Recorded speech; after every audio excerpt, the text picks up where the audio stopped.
خلينا نتفق بس ان الحقن دي مش حاجه جديده ولا حاجه، هي بقى لها تقريبا حوالي 20 سنه، بس كان ليها اجيال مختلفه.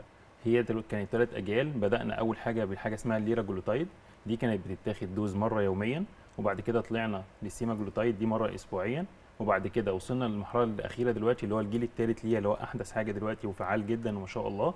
ده حاجه اسمها تريزبيتايد، دي تفرق عن الجيلين اللي قبل كده اللي هم 2 هرمون، اللي قبل كده كانوا هرمون واحد بس، دي 2 هرمون، فهي فعاله جدا وامنه جدا، وحاجه موجوده اصلا بقى لها حوالي 20 سنه.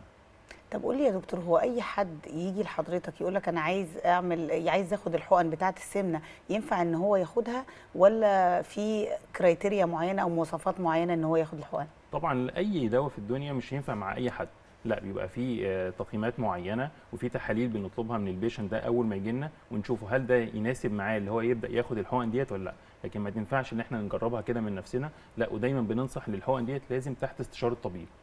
طيب دكتور مصطفى، دلوقتي احنا بنسمع على السوشيال ميديا اخبار ممكن تبقى مغلوطه وممكن تبقى صحيحه، فهمنا كده ايه الاعراض الجانبيه لحقن التخسيس دي؟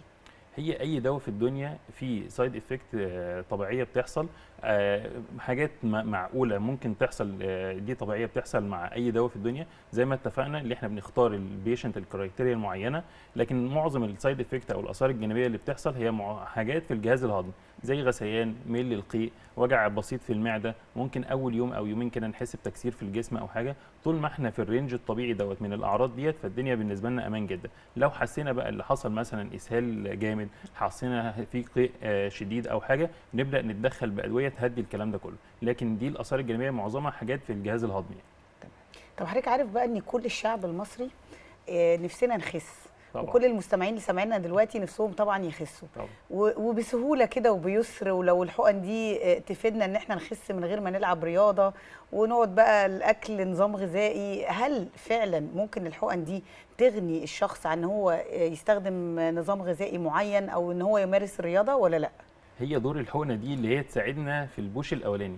الناس بقى اللي مش قادره تسيطر على الشهيه، مش قادره تبدا دايت، حاولت كتير وما عرفتش، لا هي بتساعدها. لكن بيفضل بقى الدور بتاعنا اللي احنا لازم معاها لايف ستايل موديفيكيشن، دايت معين، نظام غذائي نهتم فيه بالبروتين، نهتم فيه بشرب الميه كويس جدا، لازم يبقى ليها تارجت معين من البروتين اكله، النشويات بقللها على قد ما اقدر، ولازم رياضه طبعا عشان احافظ على الكتله العضليه بتاعتي ما تنزلش، عشان هي دي مقياس لصحتي. لو الكتله العضليه قلت جدا فانا صحتي في النازل، فصحتي قليله، فبالتالي لازم احافظ على الحاجتين دول. يبقى انا لازم لو انا بعد ما باخد الحقن ديت ما عملتش لايف ستايل موديفيكيشن، انا معرض ان انا بعد ما اخس والدور بتاع الحقنه يخلص انا هرجع تاني. يبقى احنا في الفتره اللي احنا بناخد فيها الحقن لازم نعمل لايف ستايل